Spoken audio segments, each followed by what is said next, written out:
Puisqu'on parlait d'enrichissement personnel, les images que vous allez voir maintenant sont assez surprenantes. On n'en avait pas vu comme ça depuis 3 ans et demi. Images, vous allez le voir, de manifestations en Ukraine, de manifestations d'ampleur depuis le début de la guerre. Écoutez.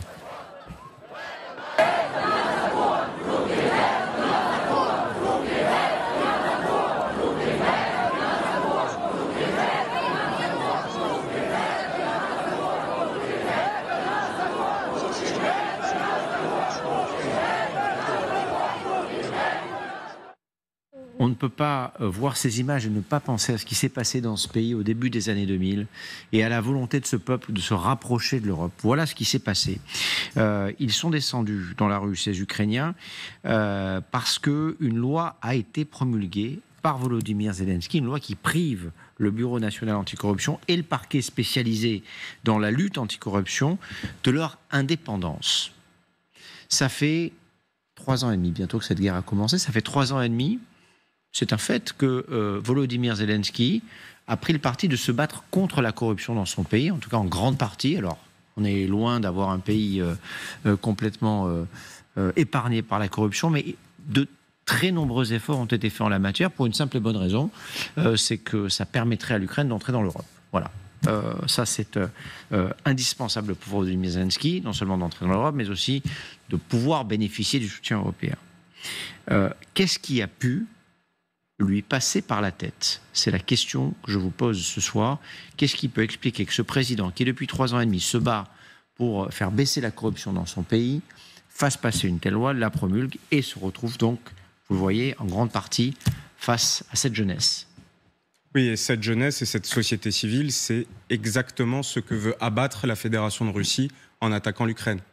Effectivement, ces images rappellent les moments que vous rappeliez, 2005, la révolution orange en Ukraine et la révolution de la dignité en 2014 sur le Maïdan, qui a entraîné ensuite la première invasion de la Fédération de Russie. Ce qui a pu se passer dans la tête de Volodymyr Zelensky, si on veut analyser cette situation, c'est lorsqu'il est élu président d'Ukraine, effectivement sur un programme aussi anticorruption. On sait que dans la pratique du pouvoir, ce n'était pas Volodymyr Zelensky qui s'occupait directement de ce dossier. C'était son conseiller, Andrei Yermak. Effectivement, ce conseiller qui prend de plus en plus de place dans l'administration ukrainienne depuis le début de la guerre.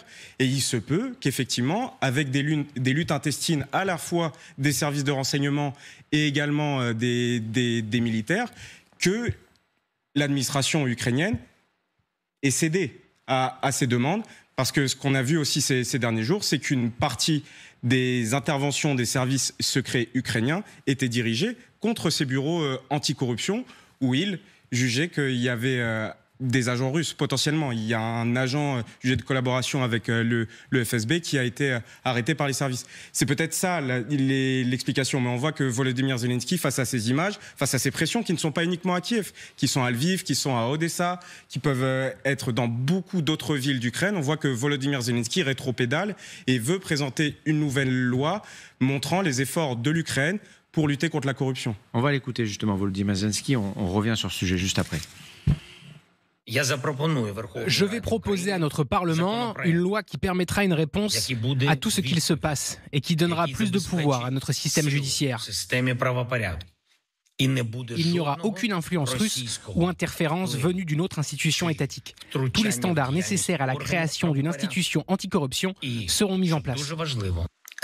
Nous savons ce qu'il se dit en ce moment, ce que les gens disent sur les réseaux sociaux ou dans la rue. Cela n'est pas vain. Nous avons écouté vos préoccupations. Ce qui doit changer va être changé et ce qui doit être renforcé sera renforcé. Voilà, c'est assez vague, mais bon, il dit avoir eu une discussion franche et utile avec les responsables des instances concernées, à savoir donc ce Bureau national anticorruption et le parquet spécialisé en la matière, et il dit leur avoir assuré que ces instances allaient pouvoir continuer à faire leur travail. Ce dont Volodymyr Zelensky n'a pas besoin en ce moment, c'est d'avoir une révolte dans le pays, quelle que soit l'ampleur de cette révolte. On parle de manifestation, évidemment. Est-ce que c'est inquiétant, ce qui est en train de se passer dans les rues ukrainiennes? D'abord, je trouve que c'est relativement courageux pour un président en exercice de reculer, parce que de temps en temps, il faut savoir reculer. C'est une bonne idée. La deuxième chose, c'est que c'est une catastrophe de communication pour lui, et que la seule explication que l'on pourrait accepter, c'est de dire que les organes anticorruption indépendants gênent l'effort de guerre. Ce serait, s'il arrivait à prouver ça, on serait d'accord sur le fait que, bon, pendant la guerre, il faut peut-être faire une parenthèse. Mais c'est pas ce qu'il dit, et on a l'impression que ces organes anticorruption sont des nœuds pro-russes, donc veut dire que le régime est complètement infiltré, alors qu'il y avait eu des purges et des purges et des purges depuis le début de la guerre. Donc c'est curieux, enfin ça dégage pas une bonne impression, voilà. Et devinez quoi ? Eh bien les Russes se sont saisis de l'affaire. On va écouter Dmitri Peskov, c'est le porte-parole du Kremlin. Il y a beaucoup de corruption en Ukraine. En d'autres termes, une grande partie de l'argent des contribuables américains et européens a été volé en Ukraine. On peut l'affirmer avec un haut degré de certitude. La corruption est donc un problème grave pour l'Ukraine. Ce qui est factuel, c'est que les Européens aussi s'inquiètent. Ursula von der Leyen a réagi, la présidente de la Commission européenne demande des explications à Volodymyr Zelensky. Donc on prend quand même cela au sérieux, côté européen. Oui, bien sûr, mais en fait, il y a eu ce vote de la Rada, donc de l'Assemblée nationale, quasi unanime. C'est 263, simplement 13 oppositions, enfin de mémoire, et 13 abstentions. Les manifestations ont commencé avant que Volodymyr Zelensky ne signe. Il y a eu des appels de l'Union européenne. Le ministre français qui était sur place a aussi appelé à ne pas signer. Beaucoup sur les réseaux sociaux, comme ils l'ont dit. Il s'est empressé de signer quand même. Et aujourd'hui, effectivement, il recule face à ces manifestations.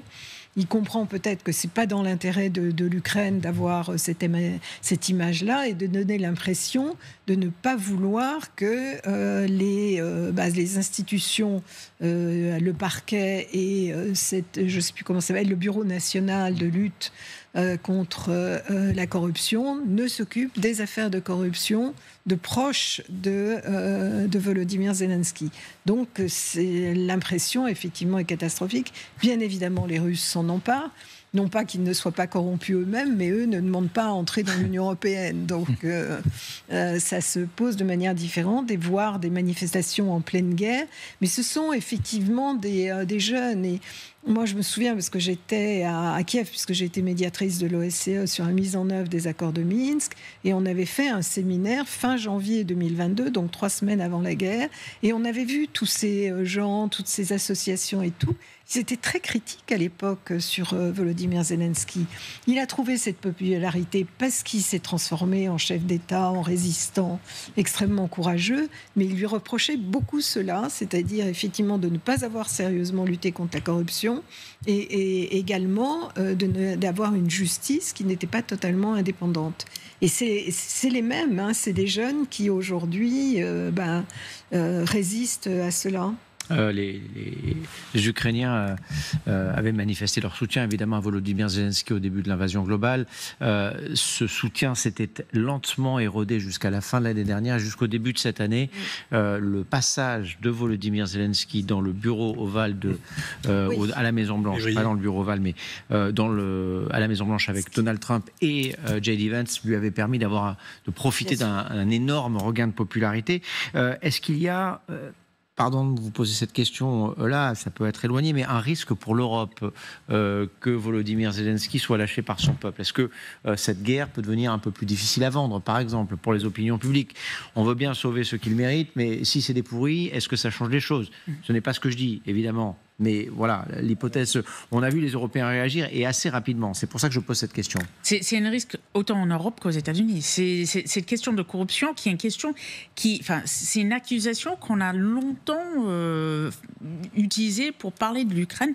L'Ukraine a été de fait, dans les études qui étaient réalisées, l'un des pays les plus corrompus au monde. Non, et aux États-Unis, c'était beaucoup utilisé par les républicains pour dire il ne faut pas leur donner de l'argent parce que c'est un argument l'argumentaire qu'on entend beaucoup chez les MAGA pour dire il ne faut pas soutenir l'Ukraine. Donc on peut imaginer aussi, notamment avec des élections qui arrivent d'ici à quelques années en France, mais où on a l'impression la politique est déjà en route et ailleurs en Europe, que c'est un des arguments que certaines politiques vont pouvoir utiliser et qui va être sensibilisé. En tout cas, l'opinion publique peut être sensible à ça.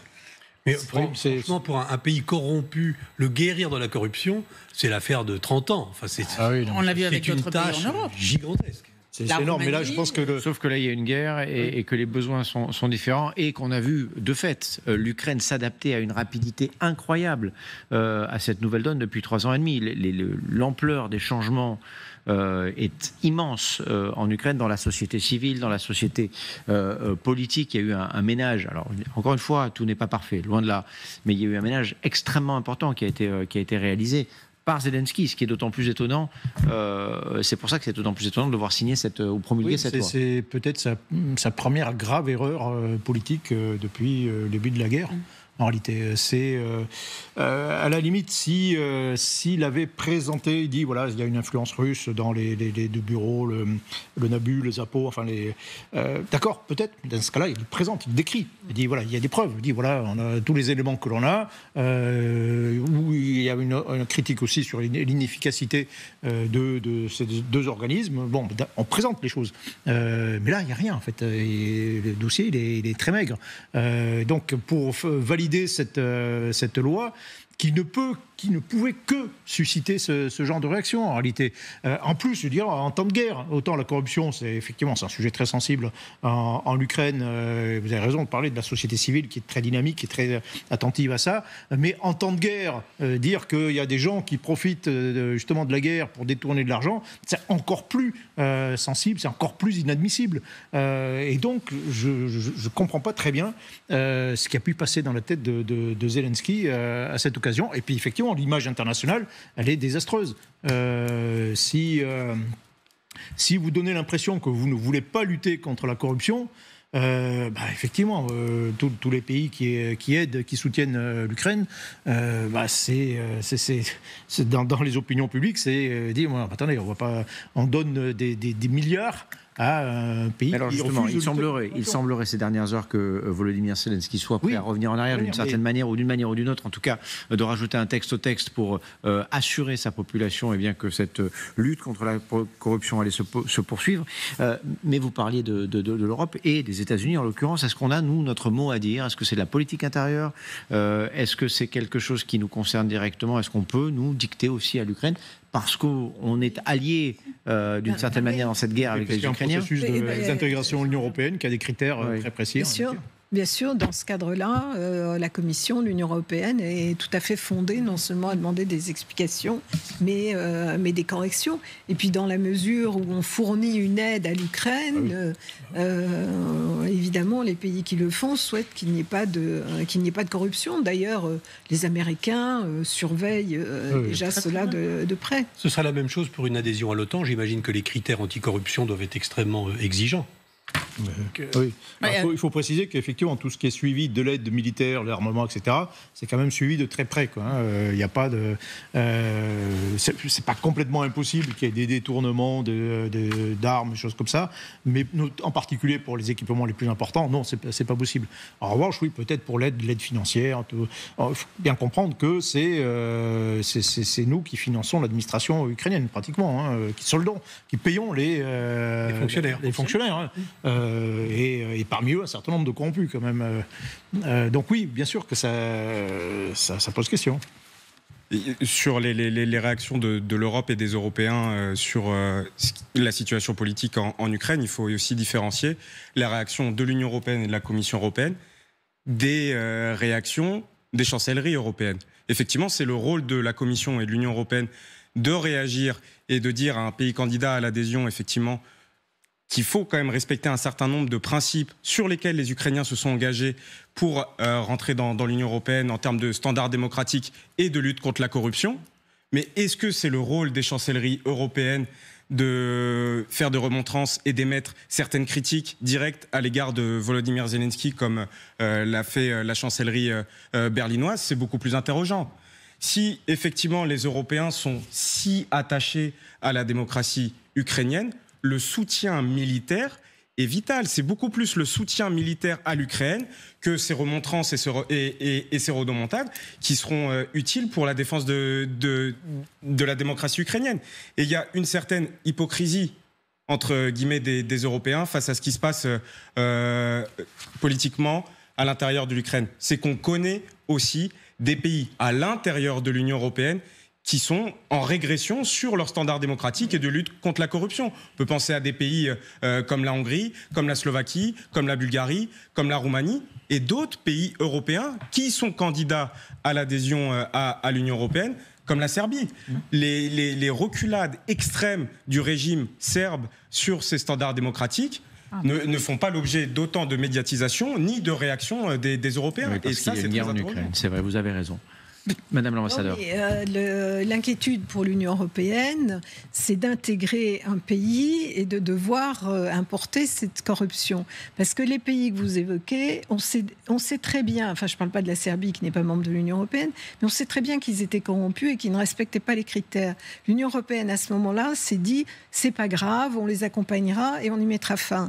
Et ce n'est pas du tout ce qui se passe. Au contraire, l'argent et les fonds qui sont donnés par l'Union européenne alimentent encore plus la corruption. Et je rejoins Sabine, parce qu'on se souvient à la fois de la Bulgarie et la Roumanie, où c'était pas cité, mais où c'était des grands chapitres, on les a laissés quand même rentrer et on a dû à un moment suspendre même des aides pour ça. La grande différence, et je comprends ce que Arthur dit sur les chancelleries qui pointent du doigt l'Ukraine, la grande différence aujourd'hui, c'est cette guerre et l'argent que ces pays européens mettent individuellement dans les efforts de guerre.